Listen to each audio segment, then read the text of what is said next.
Deanne Love here, and I am back for part 2 of the Killer 3 chest roll flow session. It's a huge celebration because I have launched full-length hoop classes over on hooplovers.tv. I'll leave links down below. And if you have not done the Killer 3 body roll flow session from last week, well, I'll leave that link below as well, and you can try that out. But this week is what goes next. Now, when you were practicing last week, if you were practicing last week, then you might have got to the point where you caught this last body roll, the final one of 3, and you were like, whew!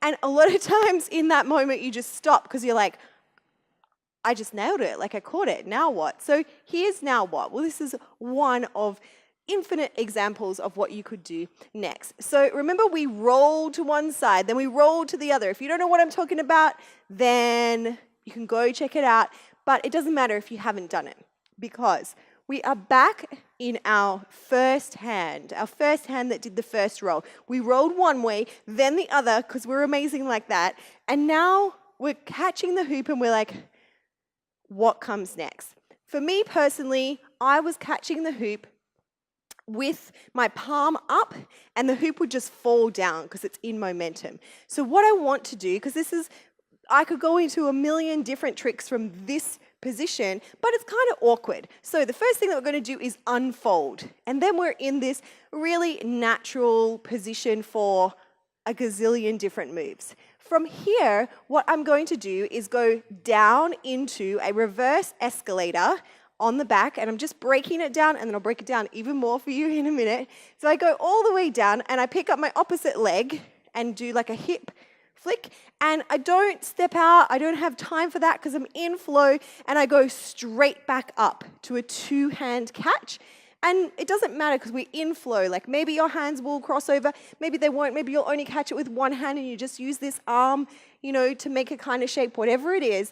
And then from here, we go all the way back down. Again, it's a hip flick. We're going to turn because we want to put some turns into it, make it really cool. As we turn, we pass it behind the back. Gee, my shoes are really cool for turning on this concrete. Don't you love that? It's like socks on a wooden floor. And then we can go into a balance. And this is where we can create some really cool shapes. So here we go, a little bit more flow. We're in this kind of awkward position. However you catch it, doesn't matter, you caught it. So you're like, yes, yes, yes, I caught it, but I have to unravel. Now I am in thumb up position. I'm going to go wrap, hip, stop, pop back up, catch, over to the side. Don't worry if you have no idea what I'm talking about because you're going to get it real soon. Let go, back, down, another hip, catch, turn to the back, swing up, and you're ready to go. All right, have you got your hoop? Were you just watching me that whole time? That's okay. That's how I work out. I just watch the workout videos and I don't actually do them. But I want you to do this with me so that you can find some flow. Last week's concept was to try to iron out the flinches in between body rolls where we're doing all this other stuff and we're like, ooh, I really want to do a body roll, but if I put it in now, I'm totally going to flinch. So that was last week's flow. And this week's flow is to kind of get untangled and just keep going no matter what. All right, so how have you got your hoop? You ready? Let's rock this. So unfold, out to first position, thumb up. Wrap the hoop behind the back. If it's in your right hand, you want your left leg to come up, or vice versa if you're mirroring me. And I'll do this from behind soon so you can see it. And then what you're going to do is pick up this second or this opposite leg and just keep the hoop in the hip there. And I kind of do like a crossover so that I'm not creating this kind of big formation that's going to hit the hoop in any way. Because the hoop is moving so rapidly on contact points, like I am not touching it until I catch it down here. So my hand goes from a let go at the top, watch this guy, to a grab at the bottom. Not like that. I too slow-mo. Ready? Let go, hip, grab. So I kind of want to keep my opposite side leg in this center line so it's not going to do anything to push the hoop off from that grab. As soon as the hoop comes down to this grab, I'm going to push it straight back up.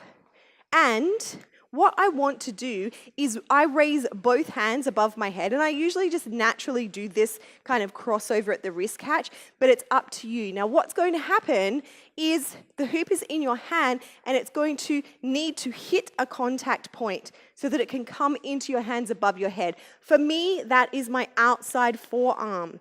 But I want you to have a little safe practice of finding where your contact point is. So the hoop comes behind, hip, hand. Contact point, for me, it contacts me on the outside arm, but it might be a little bit different for you. So try it out. Hip, hand, outside of the arm. Sometimes it goes straight into my hand, but you're going to want to become really familiar with those contact points because you're feeling into them. You can't really watch them because it's all happening so fast. Now, if you don't have your hands up there fast enough and you go to push the hoop up and your hands are kind of like wobbling down, then it's either going to hit you in the head or it's going to, kind of hook on other body parts. So you're going to play around with that. I highly recommend that you video yourself because then you're going to notice where the hoop is contacting. And if you have slow-mo, it's game on. You are going to see magically where the hoop hits and does not contact. So definitely have a little play around with that. Okay, so let's follow on from there. We do the hip catch, then we catch above the head, and now we want to kind of get the hoop away from us. Give yourself some space. And you can definitely play around with the technique of stepping out here, making nice long shapes. If it feels really awkward, it's okay to take this top hand off. You can work with this however you like because we're going to go back, down, and on anyway and take the hoop around us. But this kind of technique where really you're just giving yourself a little bit of a moment because it was bam, bam, bam, catch. So it's just a breather. It's the expansion. There's been a lot of contraction and bam, bam, bam, doing all this fast stuff. And what you really want to do is create some lines and circle shape so that, it looks effective, it looks incredible, it looks like you're in flow and you know what you're doing, you do know what you're doing. So what you can do is shift the weight of your feet. You might like to do a little lunge, you might like to step out, and you're just going to push the hoop away from you because then the front of the hoop is going to scoop onto you. Again, if you're feeling into this kind of like using the opposite hip to just hold and contact, that's okay. But I am going to scoop it behind me, catch with my other hand. As I turn around, I'm going to use that first hand to give it to my second hand, give it to my first hand, and pull it up onto my body. Now, in flow, like we said last week, sometimes you don't even really know what you're doing. So if you're like messing around and fumbling around, it's not such a bad thing. You're just passing from hand to hand. All right, I'm going to show you from this side. So we were in a raveled up position from last week. Unravel, scoop back, opposite side hip, hand goes down to catch, push up, swing out, long arms, bring the hoop back, turn with it, passing from hand to hand, and when you feel ready, bring it up to balance on the crown of your head and make a shape. All right, do you want to flow it with me a few more times? This time what you might like to do is to bring in some movement, bring in some extension, bring in some breath. And then after we flow it together one more time, we're going to put it with last week's flow session. And here we go. Unravel, wrap back, opposite side hip, catch, pop straight back up. From here, you could do a million different things, but I'm going to scoop out in front, nice long line, shift the weight of my body, look out at the hoop, come back, down and on, hand, hand, hand, up. How did it feel? Now, here's the beautiful thing about flow sessions. In any intersection of moves, any transitions, there are these new spaces that open up that you can pop things into. If you're finding like you're getting lost, then the first thing that I recommend you do is to follow along with me. Drill it out, practice it, create some repetition in your body and your brain so that you can create this imprint. And then go into a space where you're just practicing. You know when you're like practicing stuff and you kind of forget? When you forget, oftentimes you're in flow because it's not so much forgetting, but it's focusing. You're doing stuff over and over again. So that's what I highly recommend that you do, just to kind of start to become aware of those pockets of space where you're like, oh, my hand would naturally want to do this, but I'm going to repeat over there and then I'll do it. So it's like the body starts to think, and you don't have to think with your brain as much.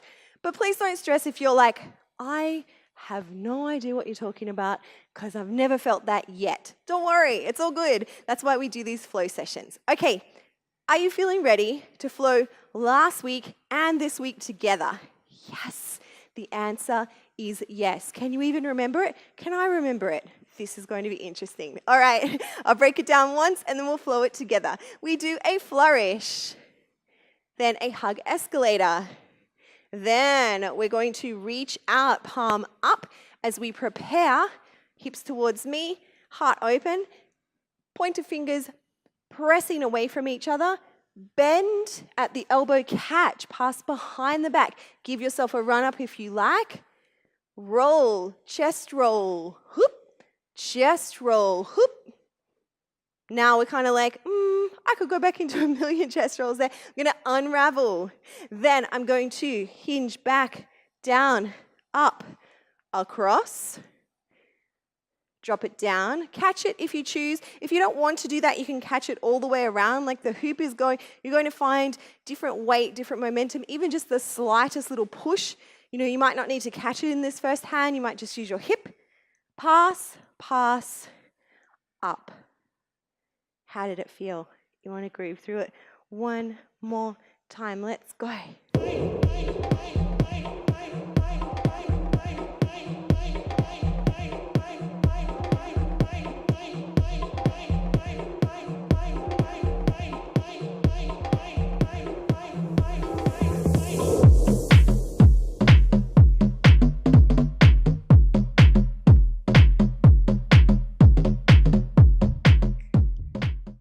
Okay, Hooper, now it's over to you to bring awareness to your full body as you're moving through this flow session, to open up new pockets and space that you would put your own expression and your own movements that your body just naturally loves. Watch how its intelligence takes over and you just drop into hoop dance flow whenever. There's no rush. It's all a beautiful process, and I wish you wonders and wellness. Now, of course, if you are rocking it or any variation of last week's and this week, then share it on Instagram. Tag me, let the world know, send them over here so there's more hoopers and we can all play together. All right, big hoop love from me to you always. Mwah.